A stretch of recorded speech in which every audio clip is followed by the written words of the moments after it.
Some people fall asleep by counting their breaths. Others accidentally begin a second life. The room becomes quiet, but inside their head, they are accepting an award, moving to a different country, meeting someone again years later, giving an interview about a success that has not happened, or living through an ordinary day as a completely different version of themselves. The events are invented. The emotional reaction is not. A scene that exists only in your imagination can still make you smile, tense your body, feel embarrassed, or stay awake far longer than you intended. So why does this happen so often at night? There is no single hidden meaning, and imagining fictional situations does not reveal a diagnosis or one particular personality type.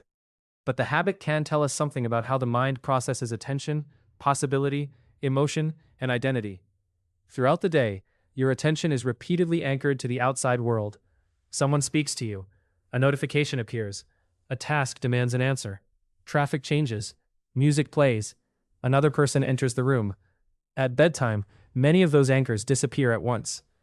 The mind is no longer required to react to a constant stream of external information, so internally generated thoughts become easier to notice.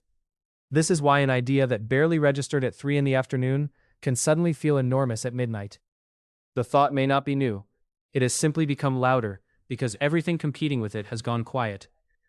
The mind also uses imagination to explore situations without having to experience their consequences. You can picture yourself speaking confidently without risking embarrassment. You can mentally enter a different career, relationship, friendship group, or lifestyle without making a real commitment. You can imagine how a future decision might feel before deciding whether to pursue it. In this sense, imaginary scenarios can function like drafts. They allow the brain to test possible versions of events and possible versions of you before anything becomes real. That does not mean every fantasy is secretly a plan. You may never want to perform on a stage, become famous, or move across the world. Sometimes the mind is experimenting with the feeling attached to the scene, rather than the literal event. One isolated scenario may mean very little. Patterns are more revealing. Perhaps the setting changes every night, but you are always being respected. Perhaps the people change, but you are consistently more confident than you feel during the day.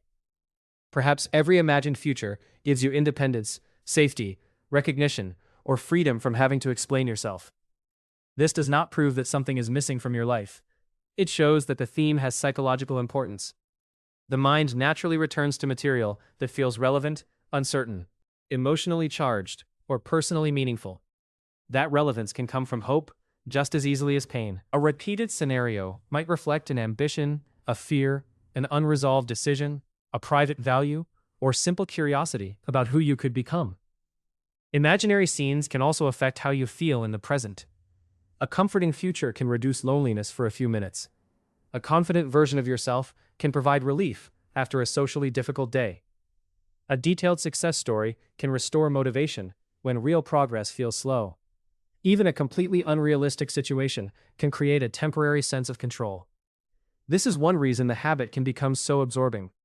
The mind is not merely watching an internal story. It is using that story to change its current emotional state. That can be harmless and even useful. However, the relief is temporary. If imagination becomes the only place where a person experiences confidence, closeness, or agency, the contrast with real life may eventually become more painful. Not every bedtime story is pleasant. Some people imagine humiliating mistakes, sudden losses, frightening conversations, or events that are extremely unlikely to happen. This can seem irrational, but the mind often treats prediction as preparation. Mentally visiting a threatening possibility can create the impression that you will be less shocked or more prepared if it ever occurs. The problem is that the body can still respond to an imagined threat. Your muscles tighten. Your heart rate changes. Sleep feels further away. The attempt to gain certainty can therefore create more distress than the original uncertainty. When this happens, the scenario is no longer helping the mind prepare. It is keeping the nervous system engaged with an event that is not currently taking place. Creating imaginary scenarios before sleep is common, and by itself is not evidence that anything is wrong.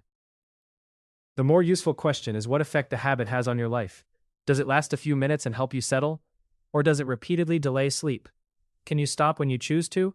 Or do the scenes continue even when you need to focus elsewhere? Do they inspire action in the real world?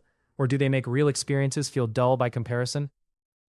Researchers sometimes use the term maladaptive daydreaming to describe highly immersive fantasy that causes significant impairment, although it is not currently a formal diagnosis in major diagnostic manuals. The distinction is not whether your imagination is vivid. It is whether the habit consistently interferes with sleep, responsibilities, relationships, or your ability to remain present. The next time an imaginary scene begins, you do not need to interpret every detail. Instead, notice the conditions surrounding it. What were you thinking about immediately beforehand? Does the same role keep returning? How does your body feel while the scene is happening? And when it ends, do you feel calmer, more energized, more distressed, or simply reluctant to return to reality? Those questions are more useful than assuming one fantasy exposes a hidden truth about your personality. An imaginary scenario is not a prophecy, confession, or a diagnosis. It is something your mind is doing, and understanding what purpose it serves may tell you more than analyzing every character and event inside it.